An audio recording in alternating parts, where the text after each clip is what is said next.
GM KP Posse.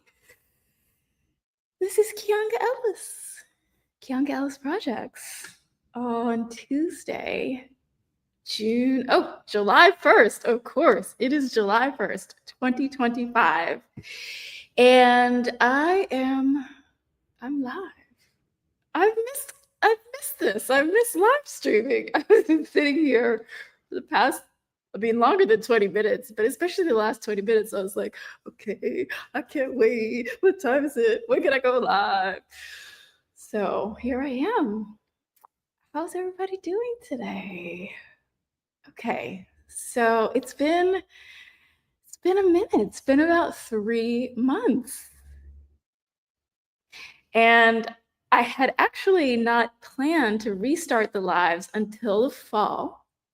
You can see the pinned Zeet on at Kianga Ellis, where we gave a little heads up of pausing the live streams from this winter, having made some interesting progress with the Rural Rapid Response Network. And yeah, I've been doing the things that I do during the interim. If you're following me, if we're connected on my personal handle, which is FHO Money, I'm very active there. In fact, actually, let me go ahead and share this right now on my personal, so people can see that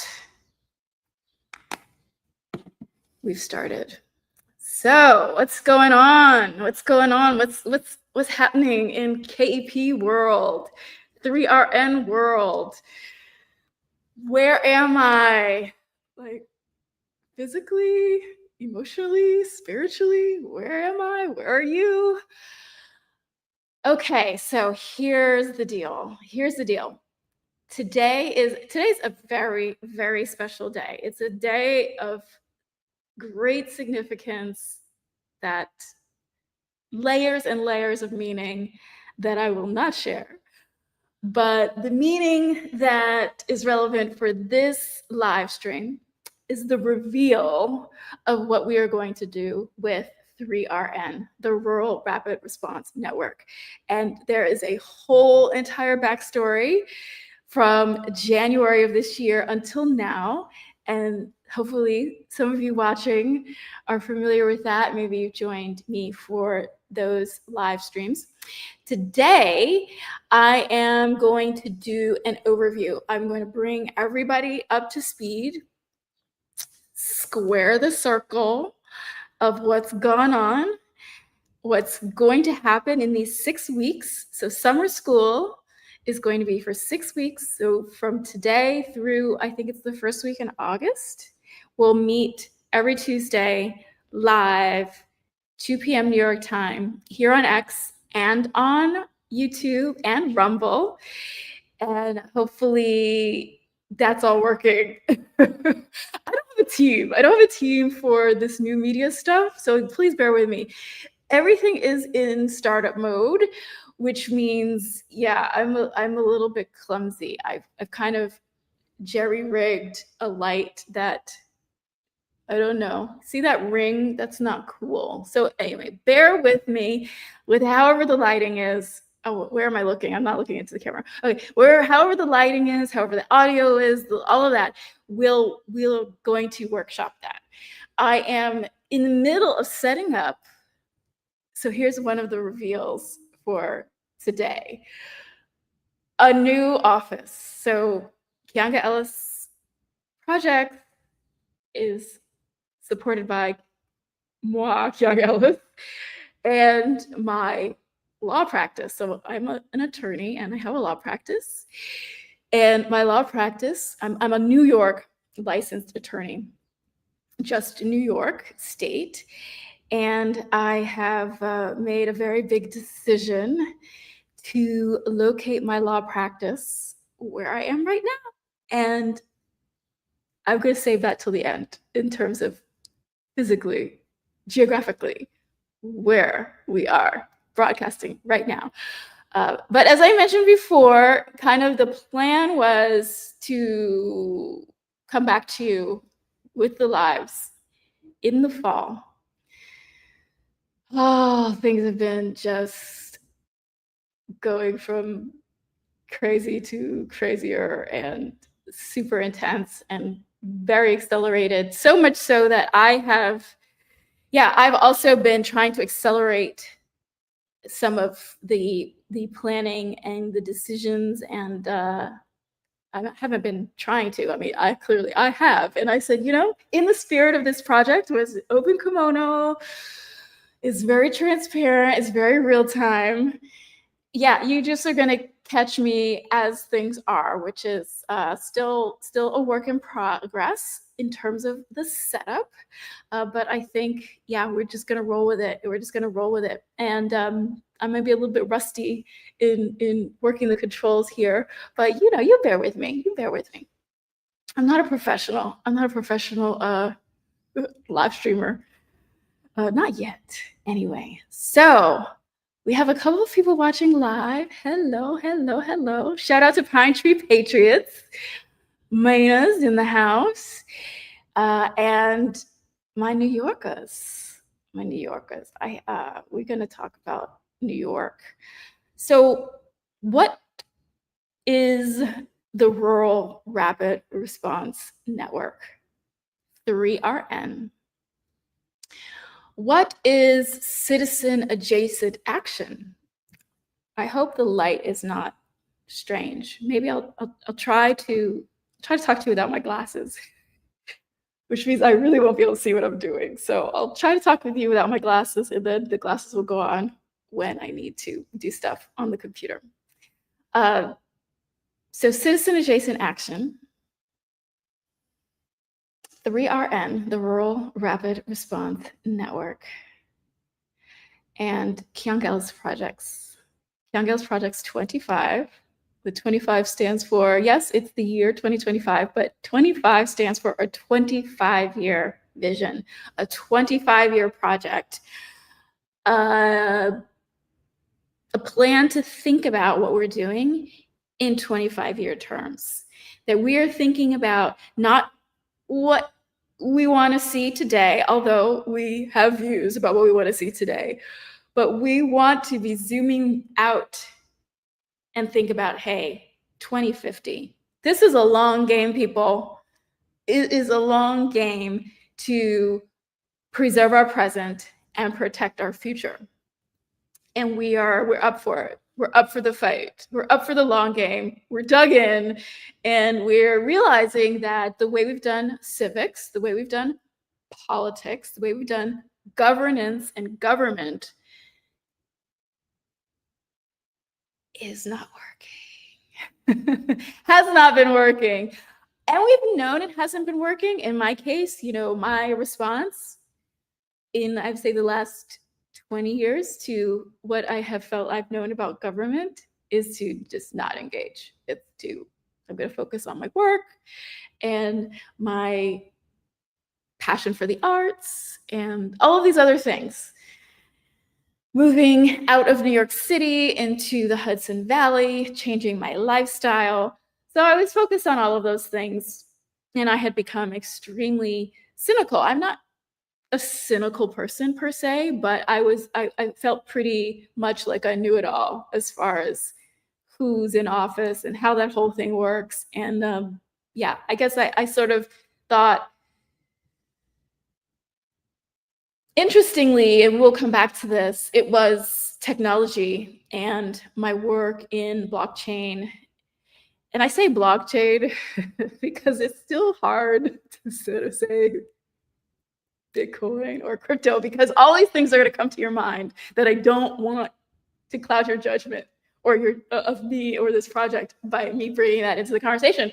But it's part of this project. It's part of my story. It's part of the lore, and it's something that we're going to be dealing with. So I'll just I'll go ahead and say it because it's true, and I'm not ashamed that learning about Bitcoin and deciding I wanted to really investigate it. This was back around 2016 when I first started my own law practice, because I thought, I should, if for no other reason, then this could be an interesting niche in terms of practice area. Since my earlier career as an attorney, I was very much involved in like new financial products, derivatives, trading, commodities. So I worked for big firms in New York, and within that, innovation was always the thing that attracted me in my practice area within markets and trading. And so I thought when I started my own practice that this has served me well in my career, and it's been interesting from a legal perspective. So let me look into this Bitcoin thing. Let me look into this. And for a super long time, what I began to learn as I studied and went down, got orange pilled, went down the Bitcoin rabbit hole and all of that, gave me an enormous amount of optimism and hope for the future. And that will be something we'll dig in more next week. I'll talk to you about what to expect for the 6 weeks, what we're going to be covering. But we'll talk about Bitcoin and actually dedicate probably most of next week's class, next week's live, to that topic for very, very important reasons. And let me just say, the reasons are not so you should buy it. The reasons are not to like get rich. Those are not the reasons. These are not the reasons we are going to be talking about these crypto assets, digital assets, blockchain, cryptocurrency, all of that Web3. I want to absolutely say nothing I say here or online ever is legal advice or financial advice, and that in fact, I discourage people from financially speculating on these emerging assets. I really do, but more on that later. So the point I was wanting to make is that as I withdrew from my interest in politics and my desire to follow politics or candidates, something that I once was very, very passionate about in my young professional life, about 20 years ago. I was very, very passionate about that. I found that the world of Bitcoin and the emerging sector of cryptocurrency filled a great void during, turbulent, it's been very turbulent the last 8 or so years. And what I saw, the potential that I saw in the ethos of those early pioneers really, really inspired and kept me motivated and kept me on the bright side of where we were possibly going in the world. However, as I'm sure is the case with many of you who are just minding your business, doing your life, the politics became unavoidable. And I would say for me, it was July 13th of last year when I woke up the next morning to the news of what happened in Butler, Pennsylvania, and that changed my perspective on absolutely everything. And so from that moment on, I won't do the long version right now, but from that moment on, it was just necessary for me to reevaluate how I've been engaging in the political process and what I wanted to change in my life about that. So fast forward, it's been almost a year. It's almost a year. It's almost exactly a year, right? I am now 6 months in to exploring this project. And the 6 months into this Kianga Ellis X channel, the live streams, where Kianga Ellis Projects is concerned, that's actually something I have been doing for over 10 years. That's another bit of the lore that we'll get into toward the end of this summer school. So I would say probably in class number 5. I'll take you down a trip. I'll take you down the memory lane of where Keaga Ellis started as a little baby, as a little baby in her 30s, um, doing Keaga Ellis projects, and yeah, the evolution to now, where Keaga Ellis projects is about more than the art. It's sort of become all encompassing of politics and civics and governance. I wouldn't say, maybe I should speak more about civic engagement, civic participation, governance, and what I would call social welfare. And realizing that if we don't address the governance piece, nothing else matters. Nothing else works. We're at the precipice. We've been at the precipice for a long time, but it's like, okay, no, now we're really looking over the edge, and it's a long way down, folks. It's a long way down. So we're not going over the edge. We're not going over the edge. All of us are more capable than we think. We have more capacity than we know, especially if we link together. So that's where the Rural Rapid Response Network comes into play. That's where you're going to find out, if you don't already know, and hopefully some of you do know. Maybe I have some friends from the space who are watching and who will watch the replay. So hi, and thank you for checking out what I've been up to. The technology, the blockchain, what is it, and how can it serve us? See, this is the thing. This is the nuance. You know, we're not going to stop progress.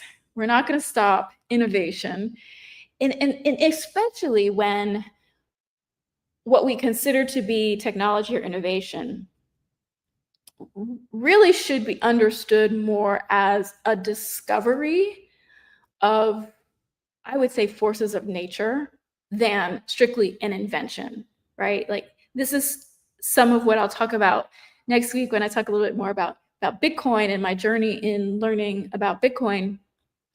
As I thought, this is like electricity, in that we as humans have unlocked some principles of nature. We didn't invent electricity, did we? No, we just kind of learned about it, and we developed the right tools to capture it and make it useful for us. And I think of Bitcoin in quite a similar way. Principles of what money is, or what value is, that we have harnessed in a new way. Not that we've invented something new. And so that's a really, really important distinction. And this means that, we can embrace this. We should. It's inevitable. It's here. But what we want to be careful about is it being hijacked? Is it being weaponized against us? And that we shouldn't just turn over our sovereignty. I've been posting about this for weeks, with the AI provisions that were slid in unawares into the big beautiful bill, the one big beautiful bill that have been chucked out in the final version that just passed the House an hour and a half ago. So we are going to use the tools, because they're just, at the end of the day, it's not inherently evil or inherently good. Like many of the things, like the derivatives that were famously referred to as financial weapons of mass destruction. Was it the innovation that caused the destruction, or was it the people? Was it the people and how they used the innovation? So, we are not afraid of innovation. We are not afraid of technology. We are not anti-technology. We are not anti-anything. We are pro things. But within the things that we are pro, within the things that we are for transparency, integrity, honesty. We are for not the security that some would try to sell us on for their nefarious purposes of control and manipulation, not that kind of security, but we are for a certain kind of security that really is the kind of thing that the early Bitcoiners and early crypto people were talking about, which is that we don't have to trust because we have a mechanism that provides reliability without central points of failure, without the ability for someone or some institution to capture and manipulate and control that might doesn't make right. So with that, I want to take a moment and congratulate MAGA and tip my hat to the movement that I will say I have been observing from the beginning. I mean, from the beginning, as I have caught up in the last several months on really the longer origin story of MAGA, back to 2008 and the Tea Party, and the collapse of Lehman Brothers, where I worked. That's also like this intersection of my own personal radicalization journey, from a financial perspective in my work on Wall Street, and why, sort of Bitcoin and crypto was naturally very interesting to me very early on. But I sort of investigated the real long story of this current movement from the Tea Party, and I've been a witness to that. And I will say that I was paying a ton of attention when POTUS came down those escalator stairs, and was found him to be a very interesting and refreshing person in the political arena. I will like confess right now that I was following the Q drops.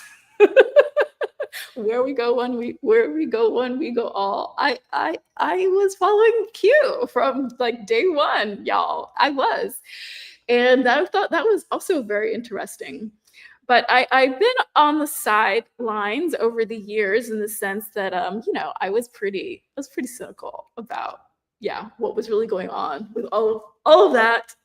And I have to say that, to make a long story longer, today feels really good because this movement, the MAGA movement, has shown me something that I thought was just impossible, that just couldn't exist, that didn't exist, that people, regular, ordinary people, could actually break the control structures, the power structures that have been in place, that have been controlling our government, our policies, our communities, that have been undefeatable, that have been unconquerable, that have been impenetrable. And so I think that every person, if they're reasonable, if they're honest and able, could find value in that, even if you disagree violently with the policies, or you've got issues on the substance. I think that it's impressive. It is impressive. Everyone has got to give credit to what this movement has been able to accomplish. And yes, it is a coalition. It is a coalition that delivered the results politically in November. And I think, I'm very impressed and encouraged, and really encouraged. And it has encouraged me. And again, I want to give a shout out to the Pine Tree Patriots, which is a community on social media. I mostly see everyone on X. I think that there's also a Facebook group, but also this is a group of people who have been impressive in their spirit and in the community and in support that everyone in that group kind of provides and shows each other. So hats off to the founders. I won't Jeremy and everyone who's been part of keeping that community going.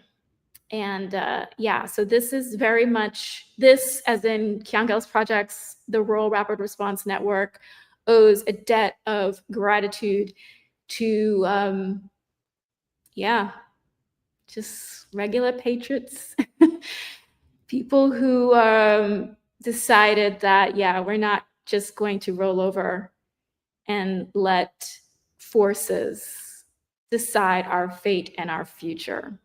And so with that, that's sort of, I guess, my long-winded, as per usual. I said, oh, I'll just do like a quick 30 minutes for the first day of summer school. Just set the table and, keep it brief. Yeah, I don't do well with brief, but that's okay. That's why you start your own live stream. You don't have to actually be brief because it's your live stream. So what's next? So next, what I want to do is I want to, so as I mentioned, we're going to have summer school.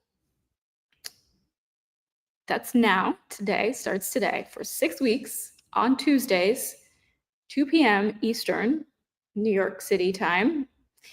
And I will lay out in the course of the next few minutes what we'll be covering over the 6 weeks and what we'll be leading up to. And then, I'll follow up. Of course, we'll post during the week. And yeah, give you a sense of the, not itinerary, but the syllabus. Yeah, the syllabus. So you can know in advance what we're going to be covering each of the days. So today's, a little bit informal. It's always informal. But yeah, I didn't want to just jump right into the hard stuff. I wanted to, just give us a little bit of warm up. And that's, we're gonna sort of pace ourselves. Like I said, KEP 25, a 25-year project. There's no reason for us to exhaust ourselves in the first month or even year. Although the urgency is just dialed up to the moon. We still want to have quality in what we do. We want to have stamina. And, I think that the things that this technology, this screen life can really have negative impacts on our capacity to endure and not burn out. So this is a project where, I don't want it to be, we're not going to go at the pace of crypto people. We don't want to be frantic. And, like I said, everyone has a day job. Everyone has other things in their life, other things that they need to be doing. And so I want this to be a project that works for people who work and people who have other commitments, including myself. So, we'll, again, try to find the right rhythm, the right pace with the rollout of what's actually happening, and how you'll be able to keep up with the live streams, with what we're doing, and to the extent that you all want to get involved, try to make it so that again, people feel like they can follow along and keep up. And I commit to education. I commit to teaching about the tools, because I think that in the right hands, these Web3 tools can be the difference for us, can be the difference for us in our civic engagement, in our protection and preservation of our communities, in holding our elected officials accountable, and helping us, most importantly, figure out what we can do with what we already have. That's not going to be dependent on things that go away. A lot of things are going away. A lot of things are changing. That's such an understatement. But we want to, we got to use everything at our disposal. I mean, I love the David and Goliath thing that's been going on. I am pro David. And I love seeing all the winning from the little guy. But I've got to ensure the victory like continues. And we haven't really had, I mean, we're not there yet, actually. I mean, few things I think for ordinary folks are starting to go our way. But I still would argue, and that's what this project is about, that the status quo of how we're doing politics, even the status quo of how we're doing grassroots, isn't gonna cut it for sustainable progress, because sustainable progress has to be sustained, and it's only going to be sustained by us. We're not going to be able to just elect these and these people and then everything's going to be fine. I think we all understand that. It's something called the mischiefs of faction. We're going to get to that. So I'm going to have to put my glasses on now, because now I really have to see what I'm doing. And I'm going to take a sip of water. And the first thing that I want to do is I want to actually do a review with you all of where we left off in March. In March, I was in Maine for the winter and just starting to dial in to local, how do things actually work? I've lived in places. I've lived in New York City. I lived in the Hudson Valley, which isn't upstate New York, although to people in New York City, they call it upstate, but New Yorkers know it is still downstate. But for coming from New York City 15 years ago or so, I thought I was going to the country. I really did. It wasn't at that time. But I still, in my life, I mean, both for personal and professional reasons, although I had a desire to, I never got around to really being engaged locally, going to the local town hall meetings, paying attention to who's on first and how do things actually operate. I just sort of, was focused on other things. It's like took a lot for granted. So this winter, I spent quite a lot of time, and I talked about it live on the live streams that were basically twice a week, that were Tuesdays and Thursdays. And so what I want to do right now is go to the PowerPoint presentation that we were working on in those winter live streams, as just sort of real time.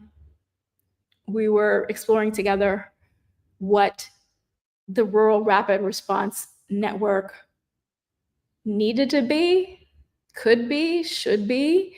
And let me open that up right now. Hang on. Okay, let's see.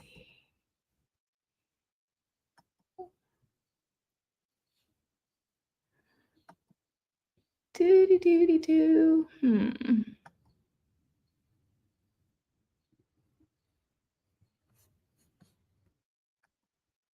Okay. Okay, we are cooking with gas. Yeah, you guys don't mind. Okay. Okay. Sharing the screen. All right, as I said, I'm solo. I'm doing this on my own. So let me just check. Let me check, if you don't mind, how that is working, how that looks. Oh, that's good. Okay, good.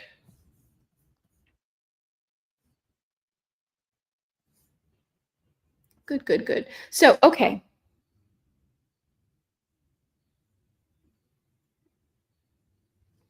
Let me see if that's even better. Good. So, okay.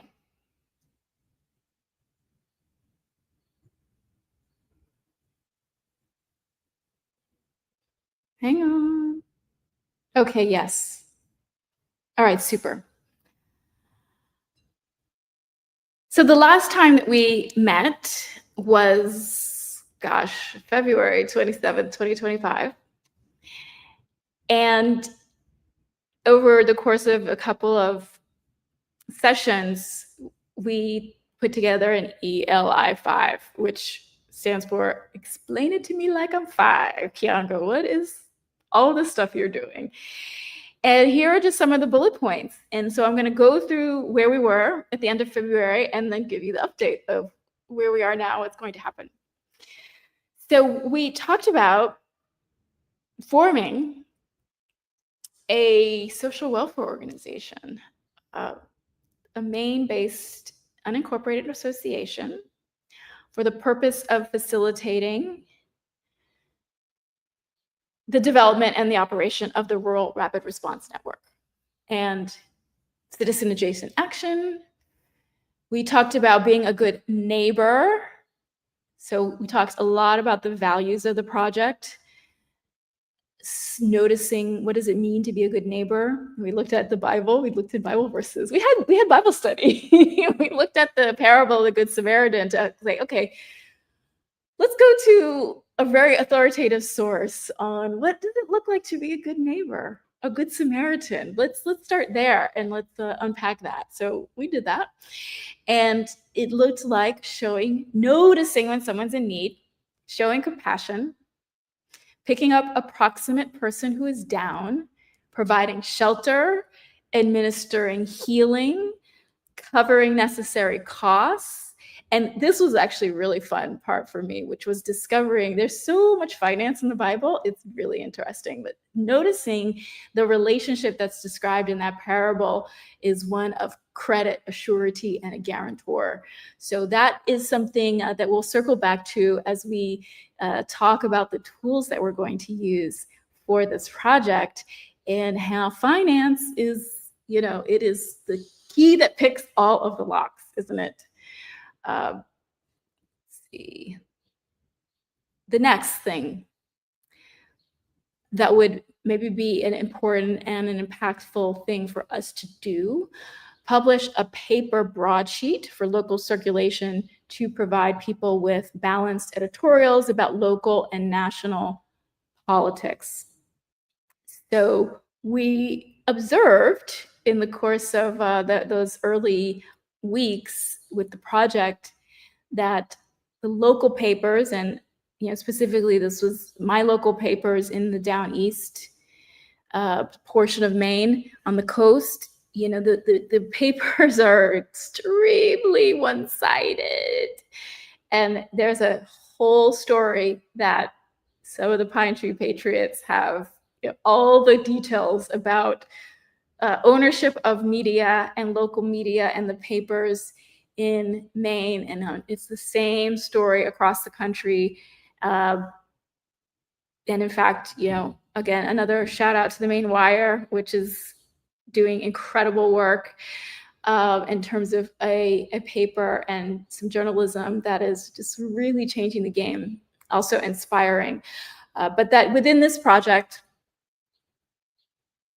information, both the information that's going to help us who are part of the network that are looking at how can we be better neighbors, how can we be a resource in sort of the day-to-day, as well as emergency situations. Because remember, I should mention that the way this calendar year started, with coming off the back of the hurricanes at the end of the year, and then we had the LA fires, and what was more devastating, if something could be more devastating than the actual catastrophes that happened, it was the government response. Am I right? I mean, it was shockingly horrific. And that was certainly a catalyst for me to, again, just think about, okay, we've got to look out for ourselves. Like, no one is coming for us. Do we understand the vulnerabilities? Do we understand the landscape that we're living in? Do we know how to react? And, so that was definitely a big catalyst for this project. And so Rural Rapid Response is what it sounds like, rapidly responding in rural areas. But as a precursor to even having that capability and being able to do that, it seemed to me like, information, communication within our sort of hyper-local demographics and geographies is, it's mission critical. It's mission critical. So both as an administrator, as a practical matter for what we're doing, but then also, the opinion and the enlightenment of the broader community, because as we all live together, regardless of our views and our backgrounds, we need to find a place where we work together, and we can, honestly, we've got to come back to a place where we can trust one another, even if we disagree. I mean, our lives do depend on this. And so it feels to me, and I mean, of course, I'm interested in everyone's views on this. We're still whiteboarding things. And so there's plenty of space and time for, to crowdsource, to get everyone to have ownership in how this evolves. But getting information that has integrity, and even just different points of view, even just different arguments, having the balance is going to, I believe, sort of massage the atmosphere so that we're all operating in a less hostile environment as far as our communities are concerned. And I would say, the threat dynamic, the threat, I'm not thinking of the right word, but the threat level of having certain views, and the violence that we've seen, the people who are speaking out, it's really distressing to know that you have accepted to risk your life to serve the swatting, the killings, the harassment, the terror. It is it's devastating. And so, this point here, the communication, the information, the conversation, is one way that we can, as part of this project, address the atmosphere in which we want to operate. And policy can be a part of that too. We'll talk about that. So again, if you're just joining, I'm going through the last, where we left off with the slides, the ELI 5, the sort of bullet points of what the Rural Rapid Response Network should focus on, should be, can do. And just, we have these bullets on this PowerPoint that we worked on in live streams this past winter. And I'm just running through that as a way to bring everyone up to speed, square the circle, set the table, and tee up where we're going from here. So here we talked about the need to flesh out who we are rapidly responding to, right? Who this project is going to serve. I wrote here town budget requirements. I'm not really sure what that was about. Individuals, okay, we might, I know what that is. That's that we would be a financial resource for our towns. That's what that's about. That, we recognizing the financial peril that we're in. I'll just leave it at that. And that citizens can come to the rescue for our towns. And, if we leave it to the incumbents, especially in Maine, we see what their solutions are.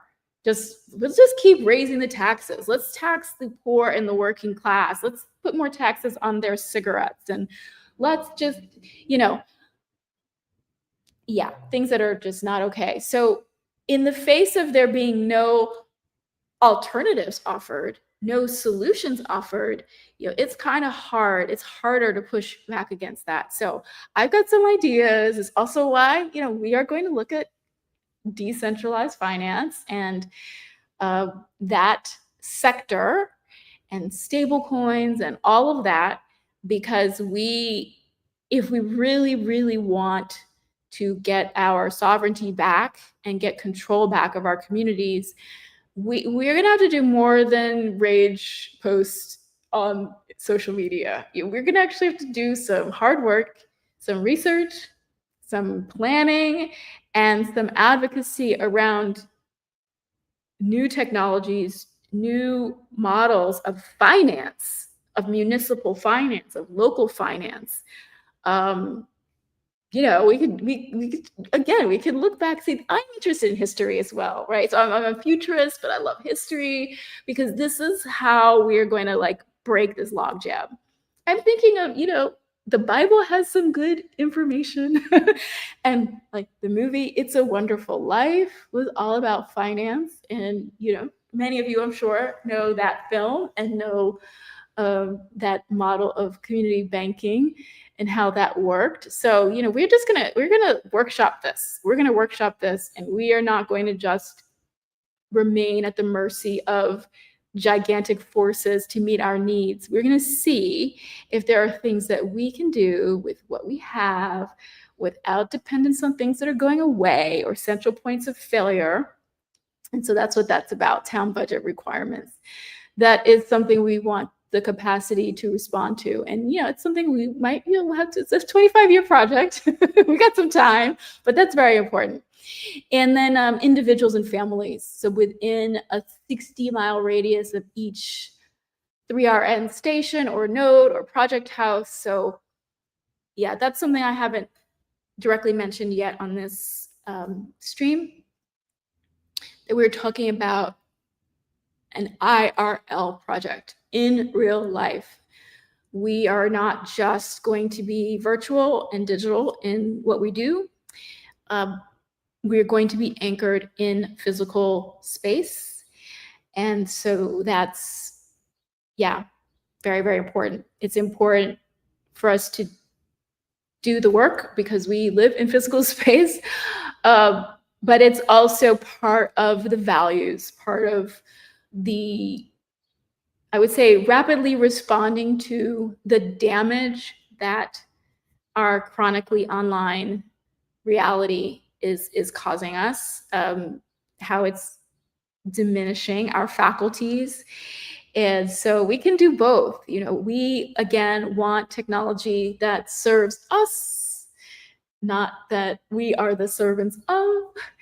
And so being able to gather in physical space, not just to respond and be of service, but also for whoever wants to be part of this project, for us to be able to communicate in person wherever we are, as well as the communication that we'll do online. And this also will open up the possibilities for participation, because not everyone has the connectivity, not everyone has the devices. Believe it or not, not everyone is savvy. And I don't want to say the word savvy because it's not about being savvy.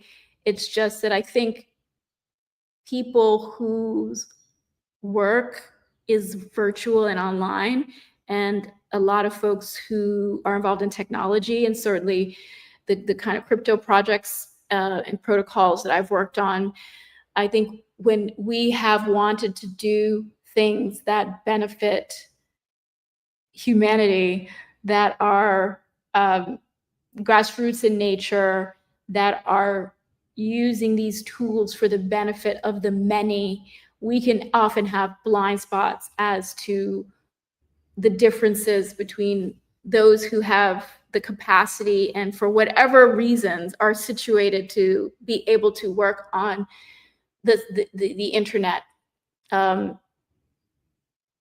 if you don't have a plan with your project for people who are not in this demographic of being online, on social media, with Web3, then we have seen this. I've experienced this over years of various iterations of projects that I've worked on in Web3 that are looking to activate community. That's been, I think, a real point of failure. And so when I started putting together 3RN, or I would say putting together Kyanga-L's projects to be a convener of 3RN. So, 3RN, the Rural Rapid Response Network, belongs to everyone and no one. It's a vision, it's an idea, it's a hope, and I am just somebody who's kicking it off, I guess you could say, and being a steward of it. And where it's being designed as a way that it's open for anyone to organically kind of participate, and anyone geographically, in terms of the physical footprint of the project, means central New York, from the Catskill Mountains all the way to the mid coast, down east, which is also kind of north in Maine. These are two endpoints, I will say, of the network. And I will talk a little bit more about that, about what Kyanga-L's projects is contributing to the Rural Rapid Response Network as the convener, but certainly not as the owner, not as the end all and be all, not as the decider. This is truly in the spirit of open source and grassroots, and yeah, we'll just see where it goes. Okay, so here, right, this is a little bit more of what I just talked about. The Kyanga-Ellis project houses, which gets into historic preservation. So I'll save that for later on in summer school. We'll talk about what Kyanga-Ellis projects is contributing to 3RN. It is not going to be the Bambi, so I just strike that. Strike that. So here, within the limitations of geography, time, and finance, what can we do that is valuable from day one, effective? Okay, that is a valuable from day one, effective and useful rapid response for some critical function or need in the immediate local community. Yeah, so it was like, I'm very impatient.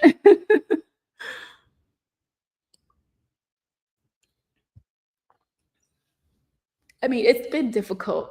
It's been difficult for me to discipline myself. Just like, yes, Kyanga, you are impatient, but certain things need planning. They need research. They need a bit of time. They need preparation if you want it to be solid, and if you want it to have staying power, and if you want to have the capacity to, really do this. So, so day one is probably going to be like 9 months in, but that's okay. That's okay. It's still early. It's still super early. We're just getting started. But the bullet point here is that we identified right away that we could do from day one is provide funding, right? So something this project can do is basically raise money to give away. That's what that's about. I'll just cut to the chase, let you know. And who needs to benefit? What are the priority of needs within our power to address? Everything's about our power, okay? It's not what so-and-so needs to be doing.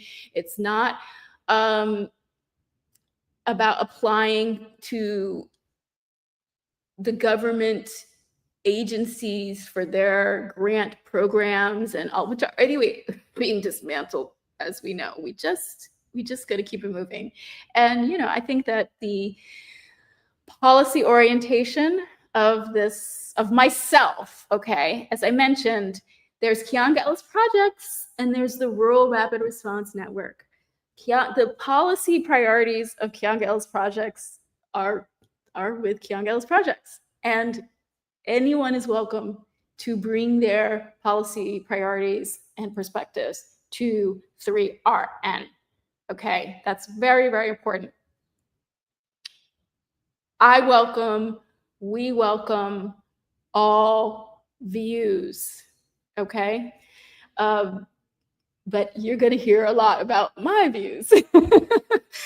And one of my views, and I was ringing the alarm on this back in January, is that, with America First, with support of the president's agenda, is going to come a significant amount of pain, especially if you know anything about how our states, and I'll speak about Maine and I'll speak about New York, where I have skin in the game. Yeah, we could see it coming, how difficult a transition was going to be if the federal government shrinks and we are just left with what our states are doing, the way our states are governed, who's in power, and how government and governance has been operating. If we get what we want, and we just had the Senate approve the big beautiful bill, one big beautiful bill, and yeah, there's going to be a lot of information war about whether that's good or not good. All of which is just to say that this project is about standing in the gap. It's not just arguing about policy. We know that we're already suffering. That's the whole point, right? I mean, that's the whole point of this conservative populist movement, is that, yeah, we are fired up, and we are firing the status quo, and we are firing the incumbents because things are really bad. So for all of the incumbents who are shouting now, it's like, well, where have you been? Where have you been? So it's going to take some difficult times to get through where we're trying to get to. And that's why this project, being a project for social welfare and civic engagement, is that we're going to see what we can do as unelected, unappointed, just ordinary people. What is it we can do for our towns, for individuals and families, about information and about funding. So we're not going to look to the government and politicians, or even foundations or nonprofits to be our saviors of ourselves and our lives and our future. It's like they will have their role, but citizen adjacent action is like the stuff that we do on a parallel track that says, okay, great, there's going to be governance, there's going to be the nonprofit sector, there's going to be corporate social responsibility. Maybe one day they'll get it right. That's all fine. And yeah, we may participate in that to varying degrees. But in this project, we are about citizen adjacent action. We are about what we are going to do, right? We are going to be on top of this, and we're going to stay on top of it. We're going to keep you all in check. If you're going to be constructive participants and we can work together, fantastic. But meanwhile, everyone, the situation is so urgent that we are going to spend our time on this project with okay, here's what we do. Here's what you and me are doing about all the things. So then, yeah, you can see the rest of these slides are blank because we didn't get to them in February, but we are going to be fleshing this out now. And I would say not so much actually now, because summer school is less about the operation of 3RN that's coming. Summer school is more to go through some of the basics of what 3RN is, what tools we're going to use, and yeah, to have an archive of information about that. And I want you all to really know what you're getting yourself into as well. So it's like 6 weeks of disclaimers, full disclosure. It's like, I want you to be very informed. So if you get involved in this project, you can't say that you didn't know, because we spent 6 weeks going through all the things. So what are the now capacities we can identify that would build expertise, understanding, and muscle for those medium-term capacities? So that's kind of what summer school is. I thought that we can't wait until the fall, we just can't wait. We're gonna have to do a little something this summer to get started. Okay. Stop screen. All right, so, okay, we're at 3 o'clock. That's good, it's just an hour. I'm just gonna spend probably just 5 to 10 more minutes, and then we'll be done for today. Let's see, it's not so, you can go outside and play. You're like, oh, summer school, it's summertime, I don't wanna be in school. But it's going to be fun. It's going to be fun. I'm gonna tell you, if you've been discouraged, we all get super discouraged of what we're up against. My hope and my intention with summer school is that you see something, you learn something that gives you the sense of, hey, maybe we can change things. Maybe we can. I think we can. So right now, I want to just mention the technologies that we are going to use in this project, that I'll spend more time over the course of summer school to really talk to. So you don't have to know anything about Web3 or blockchain or any of it. I promise. I'm going to do my level-headed best to give a good intro, and yeah, take as much time as people want. You can ask your questions. So we'll leave time if you have any questions whatsoever of things you're reading in the paper or you're hearing about. There's a ton of, it's such a football, this issue. And I have my critiques. I have my critiques that I will share with you in the course of summer school. But I do want to be a source of neutral assessment.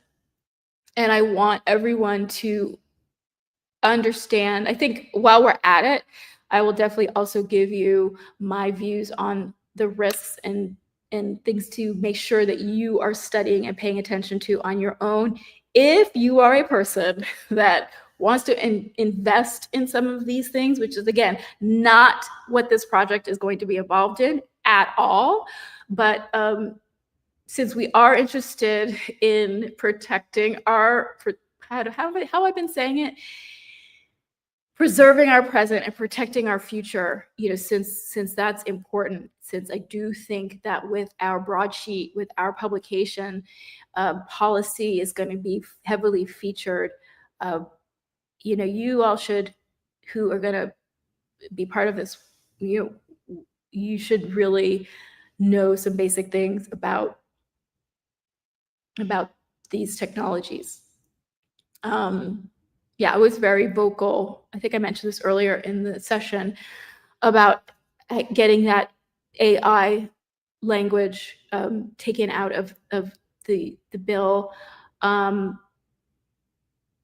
so as we think about our future, of course, and as I was saying before, that we also want to be constructive in our citizen adjacent action. We want to be able to propose not just what we're against, but if we don't figure out what we're for, then you're going to get things like what happened in New York City this week. So that would be one constructive suggestion I have for MAGA. The anger and the rage has been very effective, I think motivation. But I don't think that it is enough to secure the broader coalition of support. And I don't think, I don't know about you all, but it's a very motivating diet. Like when I'm upset about something, and it's abused with the algorithms. But what is even better is when there's something that makes me smile, that helps me sleep at night, that gives me hope, that is a positive vision of the future of what can work, or at least what has a potential that's worth sacrificing for, that's worth reaching toward. So as we're at this critical stage where a lot of things are being kind of dismantled, we've got to keep our eye on the vacuum that's going to create, the void that's going to create. So with that in mind, I think that it's useful for us as a KEP posse, as a 3RN community, to study a little bit and teach one another about these new technologies. I just know a little bit about some aspects of it because of my work, and so I can contribute on that. And that certainly I can bring in, and this probably won't be for summer school, but when we really kick off in the fall, that's something we can do. We can have people who really are subject matter experts who can give us a fair assessment and a fair education about some of the basics, so that we're empowered to design our own efforts within 3RN productively and capably, but then also so that each of us can be really effective in our individual activism, whatever else we might be doing outside of 3RN to communicate, make our voices heard.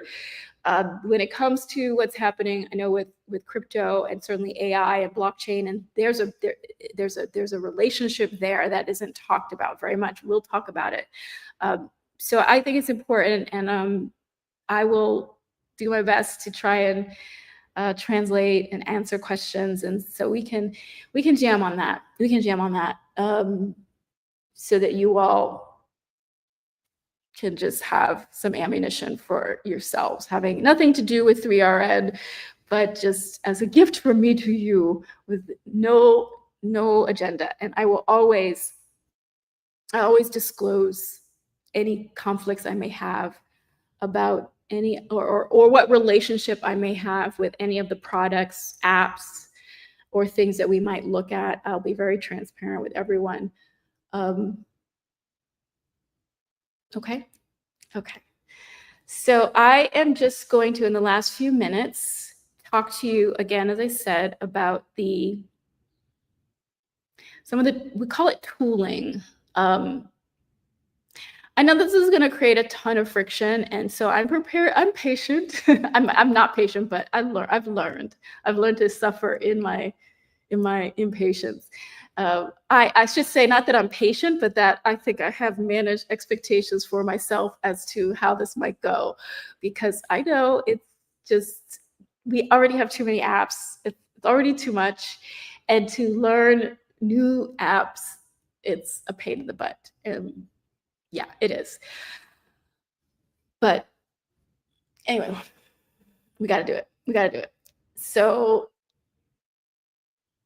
let's see, I'm looking at my tabs. If you're like, what is she looking at? I'm looking at my tabs, and I'm going to show you these tabs, and I'm just going to mention them before I share my screen,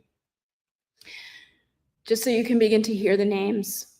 And if you want, I'll post after this stream, I'll post their handles in a Zeet, so that you can go ahead and follow these projects that we are going to use, and you can do your own research in the meanwhile. So there's a technology, a protocol called Juicebox. There's a platform. All of these are now Web3, what we call Web3. Web3 is the third. Let me say, I should say what Web3 is, right? Web3 is the third, what's known as the third iteration of the internet. So it is the internet, I would say, of value exchange in a way. If you think of social media, it's thought of as like Web 2. So the first internet was kind of just like a bulletin board or a chat room, right? That you could connect and share information in a very static way with everyone connected to the internet everywhere in the world.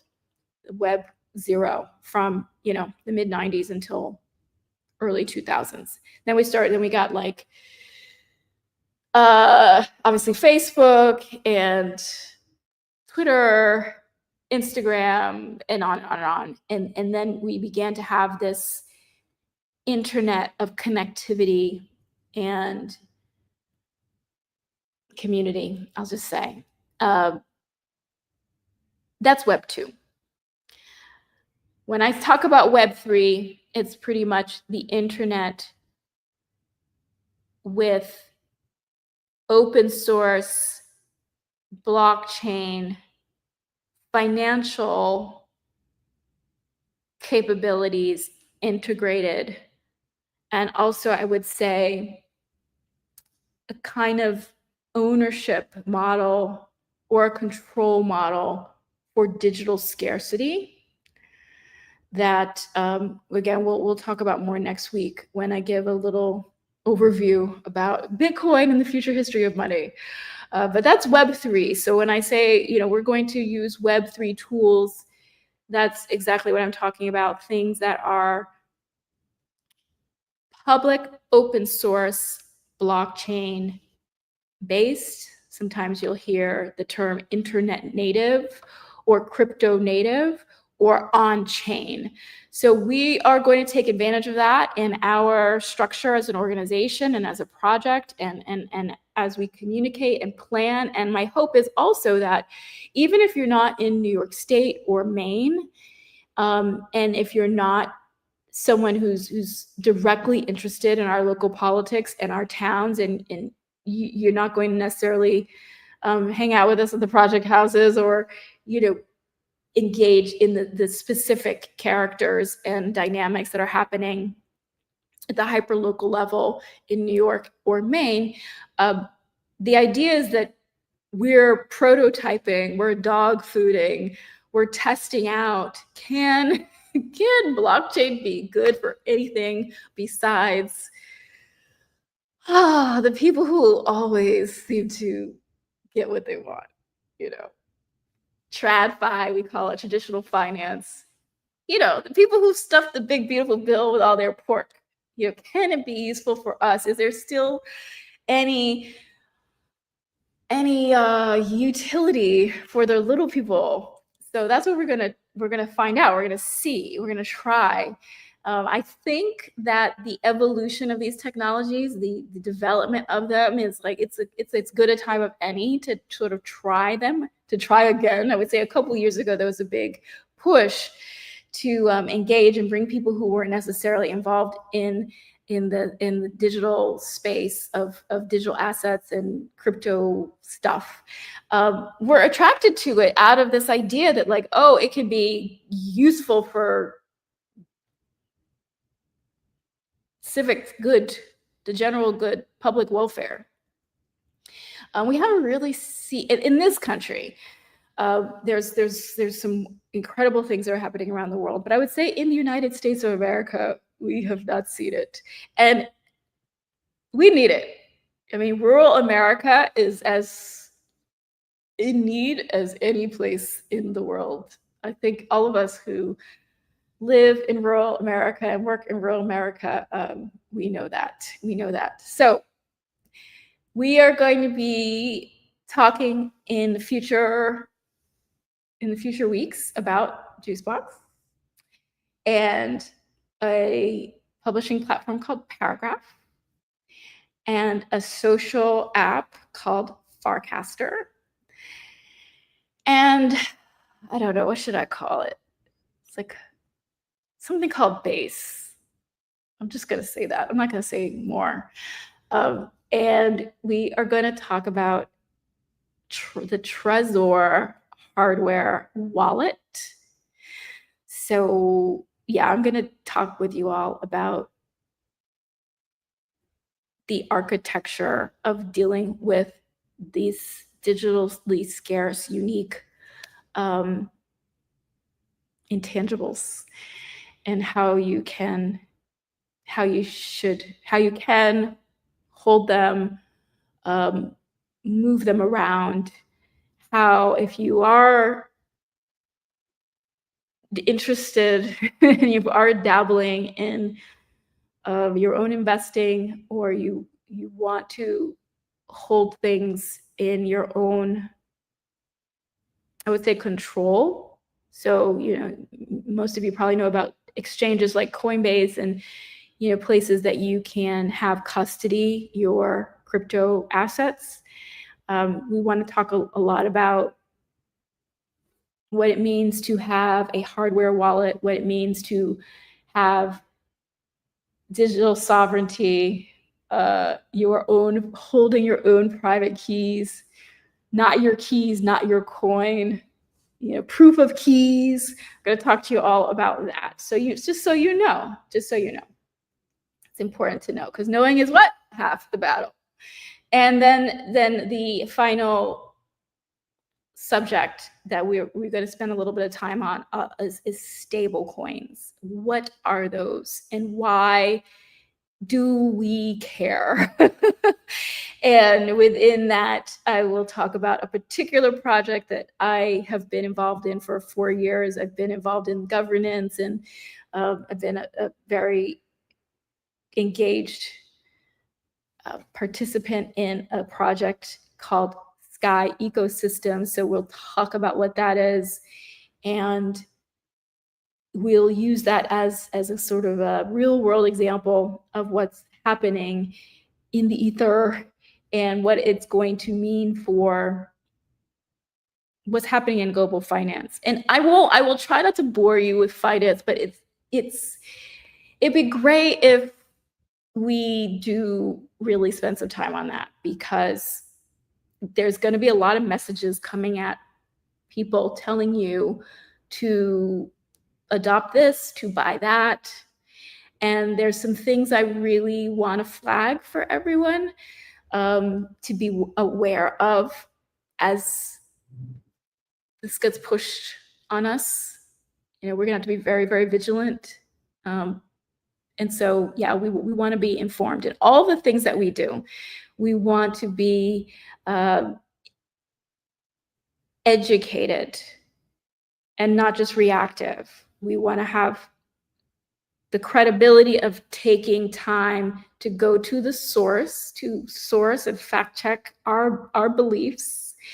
And that's just how we're going to be strong. That's how like little people can be mighty. So we're gonna have to have integrity in what we talk about and what we advocate for amongst each other, right? And never mind the things that we may want to push back on externally. But again, we are going to focus in this project on citizen adjacent action, and how we are going to take matters into our own hands and be our own protectors. We also really do, though, need to consider where in this project we will participate in the status quo of the political process. Because as much as I didn't want to deal with it, you guys, I didn't want to deal with it. I said, oh, I don't want to deal with, the candidates and the elections. We're going to go over here. We're going to do our parallel track. You guys do you. You do that thing over there. You bang your head against the wall. Over and through our end, we're just going to be about action, action, action. We're just going to do stuff. But it's just every week is a new revelation of how perilous the time is, how late the time is. And so, yeah, that's just going to be an adjustment. That's a recent adjustment in the plan, but I mean, the plan accommodates this adjustment, which is, yeah, we are going to have to, we have the structure. And again, we'll discuss this in summer school, like what is the structure? What is the organizational structure of what we're doing and how it will accommodate us supporting who we want to see in office, like the people that we want to see in office. And in particular, I'm going on, aren't I? I am almost done. I'm almost done. In particular, the underdogs. I think that we should become lions for the underdogs. You know, this thing that people are saying about who can't win, who should step aside, who has no chance because they don't have X, Y, and Z, like this much money or these people backing them. I mean, like this, I feel that this conservative populist movement that's been so effective and inspiring, it really disappoints me. It really disappoints me to see some of those people turn right around and in fear and unbelief just kind of cave on their values. So we're not going to do that. We're not going to do that whatsoever. And I just want to give another shout out as I close out to the Pine Tree Patriots, because there are a number of people in that community who, you know, challenge me in the way I think about things, and, you know, have helped me to see my own biases or my own like predisposition as to how I think about who is viable or not viable, or who should who deserves support or not. You know, I encourage the feedback. I personally encourage the pushback. And I think it could be interesting for us, Davids, to link up. And as part of this project, that we kind of stand for that. We maybe, with what we are able to do together as a group, that we have a particular soft spot for supporting the underdogs, the people who really reflect our values, and that we want to support them financially and in every other way, maybe even just because it's like, you know, it's just to level the playing field in a way, just to have just as a vote for fairness, as a vote for hope, as a vote for, you know, against arrogance. I mean, that's how I'm feeling in my own, you know, decisions about supporting candidates. Whereas like I'm gearing up to support people, you know, it's almost like beyond,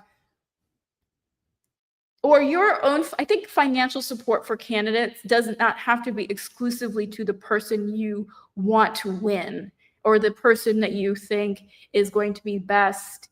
I really see a need right now that many candidates deserve to be treated better, deserve more of a shot to get their message out, and deserve more respect for sticking their neck out when they don't have that kind of backing and support. And so I think that it really makes sense for us in this project to be a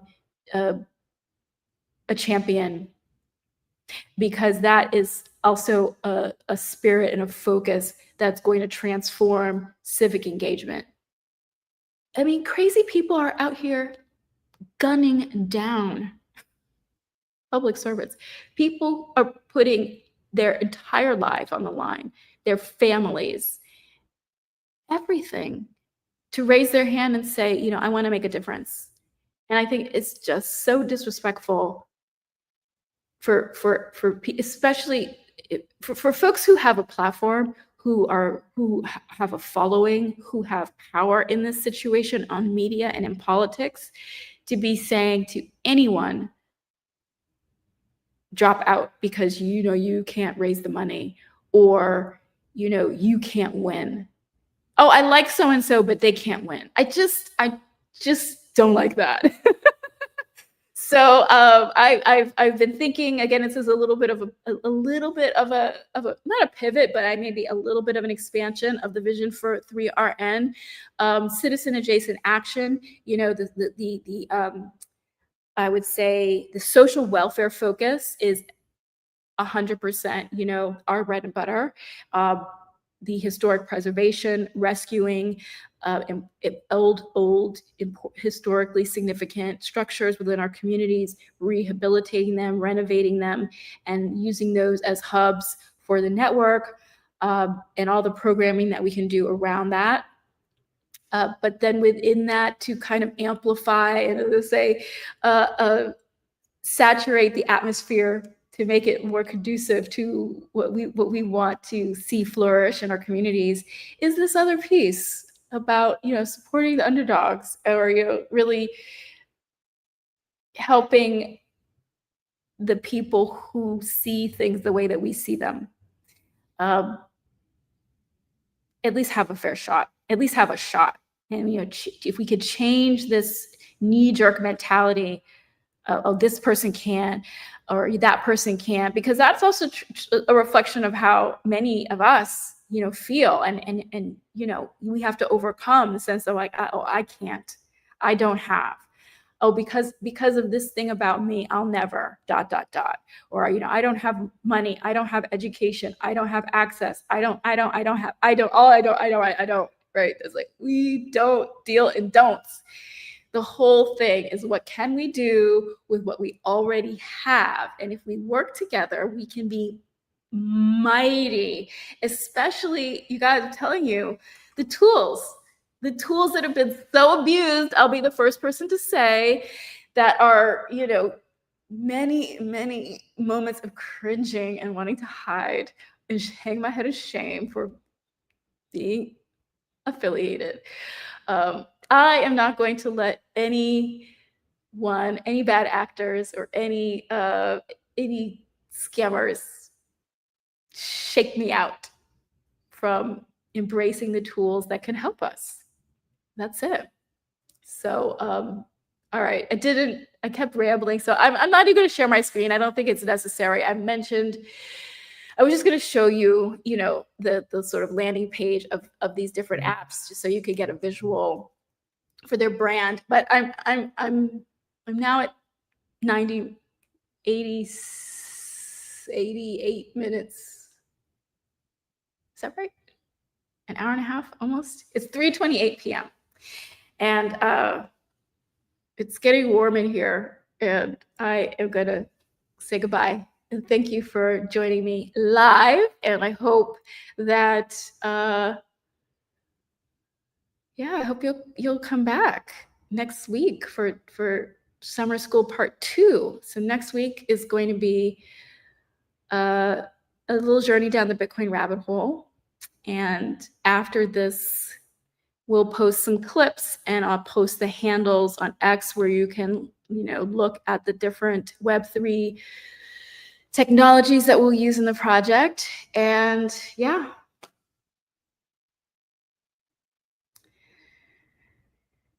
It's go time. It's go time, people. It's go time, people. So, oh, I didn't say where I was. And I'm not going to say. I'm going to keep you in suspense. But it's very interesting. So yeah, setting up a new